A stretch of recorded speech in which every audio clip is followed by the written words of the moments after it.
In the busy Midtown riding of Toronto-St. Paul's, there are some signs a federal by-election is afoot, but very few. I haven't seen a single person out campaigning, which is odd for me because I'm used to seeing that. Responsibility. Monday, people here will vote to replace outgoing Liberal Cabinet Minister Carolyn Bennett. She's held the riding since 1997.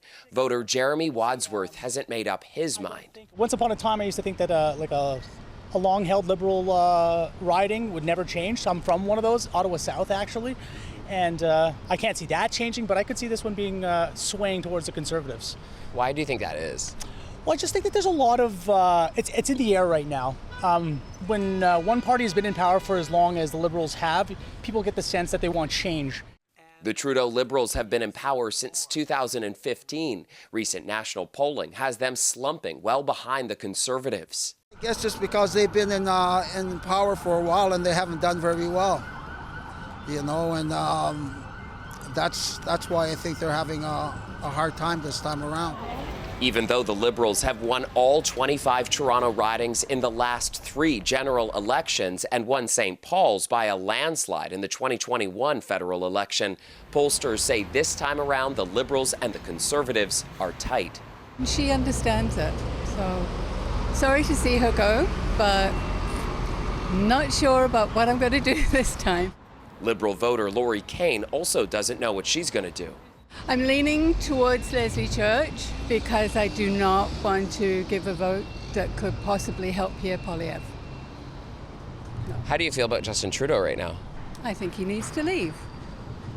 I don't understand why he doesn't get the message. It's time he left. To help Liberal candidate Leslie Church, a former political staffer, Trudeau and more than a dozen of his cabinet ministers have campaigned in the riding. They're frustrated, they're cranky, but I also think that they are smart and thoughtful, and that when they look at the alternatives here, they want to vote for people who are actually going to bring real solutions to the table.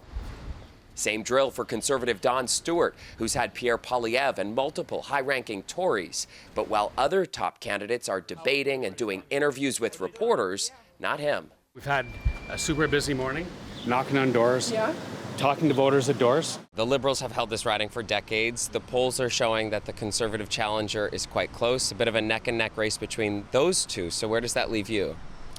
I think with the NDP, and myself in particular, I'm one of the choices. It's really been coming up a door where folks are really frustrated with the Liberals, and folks are not really happy and wanting to see the Conservatives come up in the race at all. Political scientist Meyer Semiatiki thinks in the tight race between the Conservatives and the Liberals, if the Liberals lose, Trudeau still may stick around, often preferring to be an underdog. There could be renewed pressure on the Prime Minister to announce that he will be stepping down.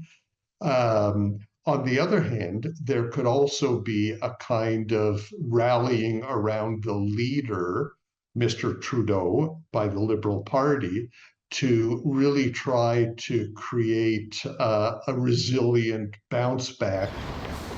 This Liberal voter hopes he doesn't stick around in defeat.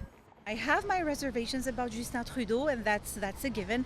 I have been, to be quite honest, disappointed, but I do believe in the party. And then there's voter Ian McGugan, disappointed by everybody. I can't in all conscience support any of the 3 parties, the 3 major parties. The Liberals have been utterly incompetent.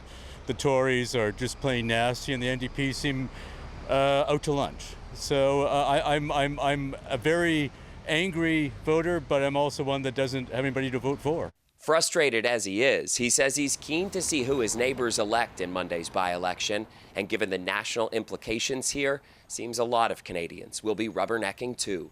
Chris Glover, CBC News, Toronto.